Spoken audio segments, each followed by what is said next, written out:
अस्सलाम वालेकुम dear students, कैसे हैं आप लोग। आई होप कि आप सब ठीक होंगे, हमेशा की तरह खुश खुर्रम होंगे और टेस्ट भी तैयार कर रहे होंगे और साथ साथ सर्दियां भी इंजॉय कर रहे होंगे। आपके टेस्ट मैंने देखे हैं जो हो चुके हैं, वो बहुत उम्दा तरीके से आपने अटैम्प्ट किए हैं। That is very nice. आज का लेक्चर 7 क्लास जो है हमारी फ़र्स्ट ईयर, इसमें मंडी के तवाज़न पर तलब और रसद में तब्दीलियों के असरात हमने देखने हैं। सबसे पहले लास्ट टाइम हमने पढ़ा था कि मार्केट इक्विलिब्रियम क्या है, मंडी का तवाज़न क्या है। तो उसमें हमने देखा था जहाँ पर रसद और तलब, सप्लाई और डिमांड बराबर हो जाते हैं तो वहाँ पर मंडी का जो तवाज़न कायम हो जाता है और उस तवाज़नी नुक्ता पर ख़रीदार जो है वो अशिया ख़रीदने पर राज़ी होते हैं और फ़रोख्तकार जो है वो अपनी अशिया फ़रोख्त करने पर राज़ी होते हैं। सो हम कह सकते हैं कि सप्लाई और डिमांड जब बराबर हो जाते हैं तो वहाँ पे जो है मंडी का तवाज़ुन हो जाता है, इसे हम मार्केट इक्विलिब्रियम कहते हैं। हाँ, अगर सप्लाई और डिमांड बराबर नहीं है, सप्लाई ज़्यादा है डिमांड कम है या डिमांड ज़्यादा है सप्लाई कम है, तो वहाँ पर मंडी का जो तवाज़ुन है वो मंडी का तवाज़ुन नहीं होता। तो मंडी का तवाज़ुन सिर्फ उसी सूरत में होता है जहाँ पर तलब और रसद, यानी रसद और तलब आपस में बराबर होते हैं। अब मंडी के तवाज़ुन पर तलब और रसद में अगर जो तब्दीलियाँ होती हैं उसके क्या असरात हैं, उसके पैदावार पर क्या असरात हैं, आज हम उसको पढ़े। मैं एक मतलब फिर रिपीट कर देता हूँ कि मंडी के तवाज़ुन पर तलब और रसद में जो तब्दीलियाँ होती हैं उसके मंडी के तवाज़ुन पर क्या असरात है। आया कि वो तवाज़ुन तब्दील होता है, बिगड़ता है या क्या होता है, उसको हम जो है वो डिस्कस करेंगे। तो उसमें सबसे पहले हम देखते हैं तलब में तब्दीली। अगर तलब में तब्दीली होती है तो उसका मंडी के तवाज़ुन पर क्या असर होता है। उसके बाद हम देखते हैं रसद में तब्दीली। अगर रसद में तब्दीली होती है तो उसके मंडी के तवाज़ुन पर उसके क्या असरात हैं। तो उसको हम सबसे पहले देखते हैं तलब में जो तब्दीली है, तलब में चेंज इन डिमांड जो है वो मंडी के तवाज़ुन पर या मार्केट इक्विलिब्रियम पर किस तरह से असरअंदाज होती है। तो सबसे पहले देखते हैं कि इसमें दो तरह के नुकात हैं। पहला नुक्ता जो है कि शाय की तलब बढ़ जाए लेकिन रसद जो है वह साकिन रहे, फिक्स रहे, no change in supply, only जो डिमांड है वो बदलती है। दूसरा उसमें यह है कि शाय की तलब कम हो जाए और रसद सप्लाई अगेन फिक्स रहे। तो ये दो चीज़ें हम डिस्कस करेंगे। तलब बढ़ रही है, रसद फिक्स है, तलब कम हो रही है और रसद जो है फिक्स है। तो सबसे पहले हम देखेंगे कि तलब में तब्दीली की वजह से मंडी के तवाज़ुन पर क्या असर होता है। यहाँ क्या हो रहा है जी, तलब बढ़ रही है, तलब बढ़ रही है लेकिन रसद फिक्स है। हम यहाँ देखते हैं कि सबसे पहले हम इसको स्टार्ट करते हैं। ये हमारी डायग्राम है जी, ये हमारा ओरिजिन एक्स मैवर पर हम देखते हैं मिकदार है तलब और रसद, यहाँ पर हमारी कीमत होती है।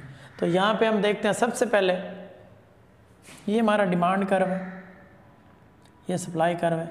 जहाँ पे ये मिलते हैं तो यहाँ पे मंडी का तवाज़ुन हो जाता है। हमने कहा था where supply is equal to demand, जहाँ पर सप्लाई और डिमांड बराबर होंगे वहाँ पे मंडी का तवाज़ुन होगा। तो ये हमारा तवाज़ुन नुक्ता ई है, जहाँ पर हमारी जो पैदावार है दैट इज़ क्यू और जो प्राइस है दैट इज़ पी। तो यहाँ पर सप्लाई और डिमांड बराबर हैं, तो ये हमारा जो है तवाज़ुन नुक्ता है ई, जहाँ पर सप्लाई और डिमांड क्या है, बराबर हैं। तो ये हमारा तवाज़ुनी नुक्ता है। अब फिर क्या होता है जी, हम देख रहे हैं कि तलब बढ़ जाए, क्या हो जाए जी, राइज इन क्वांटिटी डिमांड। तलब हमारी बढ़ जाती है, डिमांड कर्व जो शिफ्ट हो जाता है। ये देखें डी से डी प्राइम, ये हमारा डिमांड कर्व था, अब ये डी से डी प्राइम हो गया, या इसे डी से D1 भी कह सकते हैं, डी प्राइम भी कह सकते हैं। आपके पास मुख्तलिफ एडिशंस हैं बुक्स के, कुछ कुरैशी पब्लिशर्स की बुक फॉलो करें, कुछ इल्मी वाली बुक फॉलो करें, कुछ स्टूडेंट्स जो है Punjab text book board follow करें। आपने बेसिक कॉन्सेप्ट को देखना है। ये डी से डी प्राइम हो गया है, या इसको आप डी से D1 भी कह सकते हैं। तो यहाँ पे तलब बढ़ गई है लेकिन जो सप्लाई है इसको आप देखें, ये हमारा सप्लाई कर्व है, SS सप्लाई कर्व, ये फिक्स है, that is only one supply curve. और डिमांड कर्व हमारे दो है, फर्स्ट ये था, अब ये हमारा जो है तलब हमारी बढ़ गई है लेकिन जैसा कि हमने देखा कि रसद फिक्स रहे। तो यहाँ पे क्या होगा, तो यहाँ पे हमारा एक नया तवाज़ुनी नुक्ता, जिसे हम यहाँ पे डी प्राइम है तो ये ई प्राइम हो जाएगा। तलब में बढ़ने की वजह से हम ये कर्त हमारा जो शिफ्ट हो गया है ई से E1 पे, हमारा जो नया तवाज़ुन कायम हो गया है। यहाँ पे ये देखें, यहाँ तवाज़ुन ई था और ये नया हमारा नया तवाज़ुन नुक्ता हमारा ई प्राइम हो गया है। यहाँ ई से E1 यहाँ पे शिफ्ट हुए हैं। क्यों शिफ्ट हुए हैं? यहाँ पे शायद की तलब बढ़ गई है लेकिन वैसा साकिन रही है। यहाँ पे हम देखें तलब के बढ़ने से हमारी जो क्वांटिटी डिमांड है दैट इज़ इंक्रीज्ड। यहाँ से Q से Q1 नया तवाज़ुन Q से Q1 हो गई है और प्राइस हमारी जो है that is also up P से P1। हाँ या प्राइस यहाँ पे भी इंक्रीज़, यहाँ पे भी इंक्रीज़। पहले हमारा तवाज़ुन नुक्ता ये था, उसके बाद शायद की तलब बढ़ी है, रसद साकिन नहीं है, तो हमारा जो डिमांड कर रहा है वो अपवर्ड शिफ्ट हो गया, हमारा ये नया तवाज़ुन नुक्ता हो गया। और मंडी के तवाज़ुन पर ये क्या असर हुआ है कि हम मंडी के तवाज़ुन पर हमारा असर ये हुआ है कि पहले हमारा तवाज़ुन नुक्ता ए था, फिर हमारा नया तवाज़ुन नुक्ता और ई से हम E1 या ई प्राइम पे शिफ्ट हो गए हैं। तो क्योंकि हम देख रहे हैं कि मंडी के तवाज़ुन पर तलब और रसद में तब्दीली के असरात क्या हैं, तो सबसे पहले तलब में तब्दीली के असरात हम देख रहे हैं। मंडी के तवाज़ुन पे हमने देखा कि E1 से E2 मंडी का तवाज़ुन बदल गया, मंडी का तवाज़ुन बदल गया। किसकी वजह से? तलब में तब्दीली की वजह से मंडी का तवाज़ुन जो है वो हमारा बदल गया। अब हम रसद में देखते हैं, और दूसरा पॉइंट हम डिस्कस करते हैं कि यहाँ पे तलब बढ़ी थी लेकिन यहाँ पे तलब क्या हो रही है? कम हो रही है। तलब के कम होने की वजह से क्या वो हमारा वो होगा, इसको हम देखते हैं। ये हमारा जो डिमांड कर्व है डी, ये हमारा ओरिजिन हो गया, ये हमारा एक्स, ये हमारा वाई मैवर। यहाँ पे हम देखते हैं मिकदार रसद और तलब या तलब और रसद, और यहाँ पे जी हम प्राइस को लेते हैं। अब हम यहाँ देखते हैं कि इस नुक्ते पर डिमांड और सप्लाई बराबर हैं। ये हमारा तवाज़नी नुक्ता है ई, ये हमारा क्या है? तवाज़नी नुक्ता है। उसके बाद शाय की तलब कम हुई है, डिमांड कर तलब क्या हुई है? कम। जब तलब कम हुई है तो डिमांड वर्ड जो है वो डाउनवर्ड शिफ्ट हुआ है। क्या हुआ है? डाउनवर्ड, नीचे की तरफ डाउनवर्ड वो शिफ्ट हो गया, वो नीचे की तरफ मूव कर गया। तो उसके बाद हम देखते हैं कि कहाँ पे ये नया डिमांड कर्व जो है हमारा सप्लाई कर्व को इंटरसेक्ट कर रहा है या कता कर रहा है, तो वो हमारा ये पॉइंट है जिसको हम कहेंगे E1 या इसको आप ई प्राइम भी कह सकते हैं, जो भी आप नाम दें। तो ये E1 जो हमारा नया तवाज़ुन जो है हमारा क्या हो गया? पहला हमारा तवाज़ुन नुक्ता ई था, उसको हम या ई कह सकते हैं। नया हमारा तवाज़ुन नुक्ता E1 है या ई प्राइम भी आप इसको कह सकते हैं। तो ये हमारा नया तवाज़ुन हो गया और इसमें हम देखते हैं कि तलब में कमी की वजह से हमारे जो क्वांटिटी है, जो हमारा आउटपुट है, वो भी क्या हो गया? कम हो गया और प्राइस भी हमारी कम हो गई। तो हम यहाँ देखते हैं इसका हमारा असर क्या हुआ कि हमारा जो तवाज़ुन है वो हमारा E1 से E1 हो गया, और यहाँ पे हमने देखा था हमारी जो क्वांटिटी है वो यहाँ पे उसमें इजाफा हुआ था, और यहाँ पे जो हमारी क्वांटिटी है और क्वांटिटी डिमांड है वो कम हो गई है। तो हमारा जो कर्व है वो डाउनवर्ड शिफ्ट हो गया। पहले हमारा तवाज़ुन का नुक्ता ई था, अब हमारा E1 हो गया। ये हमने क्या देखा है जी?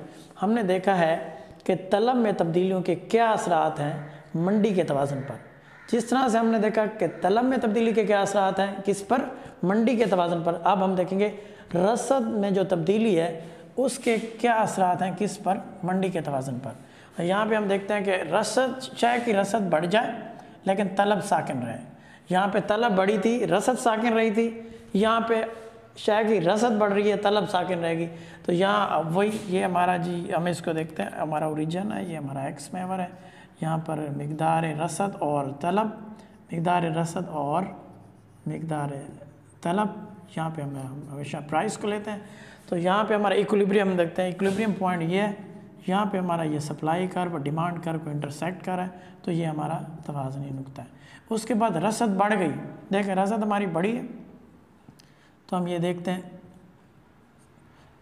हमारा जो खत है वो शिफ्ट हो गया और हमारा जो नया तवाज़ुनी नुक्ता है वो E1 हो गया। इसकी वजह से देखें हमारी जो प्राइस है वो भी ये डाउन हो गई और हमारी जो क्वांटिटी है वो बढ़ गई है, क्योंकि इन दोनों का आपस में क्या है, नेगेटिव रिलेशन है।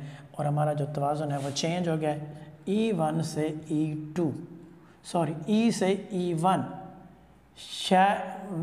रसद में तब्दीली की वजह से मंडी के तवाज़ुन पर क्या क्या फ़र्क हुआ है, मंडी का तवाज़ुन बदल गया है E से E1, E से E1, that is a change. ये हमारा जो सप्लाई कर्व है, जो हमारा रसद का कर्व है, वो चेंज हो गया है। तो इसकी जगह चेंज हो गई, तवाज़ुन चेंज हो गया, मंडी का तवाज़ुन चेंज हो गया रसद में तब्दीली की वजह से। अब दूसरी डायग्राम में हम देखते हैं कि क्या है कि शय की जो रसद है वो कम हो जाती है। यहाँ पे रसद बढ़ गई थी, तलब फिक्स रहती है, तो क्या होता है जी, हमारा ये पहले तवाज़ुनी नुक्ता है, हमारा ई है, नया तवाज़ुनी नुक्ता हमारा E1 हो गया। तो इसमें हम यह देखें कि प्राइस जो हमारी अपवर्ड शिफ्ट कर रही और क्वांटिटी डिमांडेड जो है वो हमारी कम हो गई है, यानी हम Q से Q1 ये हमारा डिक्रीज़ हुआ है और प्राइस जो है हमारी इंक्रीज़ हुई है। और हमारा जो तवाज़ुनी नुक्ता है वो E से नया तवाज़ुनी नुक्ता E1 हो गया। ये मंडी का जो तवाज़ुन है वो बदल गया है, किसकी वजह से, रसद में तब्दीली की वजह से। रसद जब बढ़ी है तो मंडी का तवाज़ुन बढ़ा है, तवाज़ुनी नुक्ता चेंज हुआ है। और रसद जब कम हुई है, तलब फिक्स रही है, तब भी ये देखें ये चेंज हुआ है। पहले यहाँ पर हम थे, फिर यहाँ पे इसका शिफ्ट हुआ है। तो ये डायग्राम की मदद से हम इसको देख सकते हैं।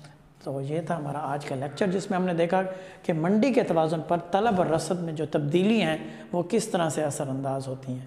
तो स्टूडेंट्स, नेक्स्ट इसके जो सेक्शन है वो हम अगले लेक्चर में डिस्कस करेंगे। इसके साथ ही आज का लेक्चर ख़त्म हुआ। अल्लाह हाफिज़।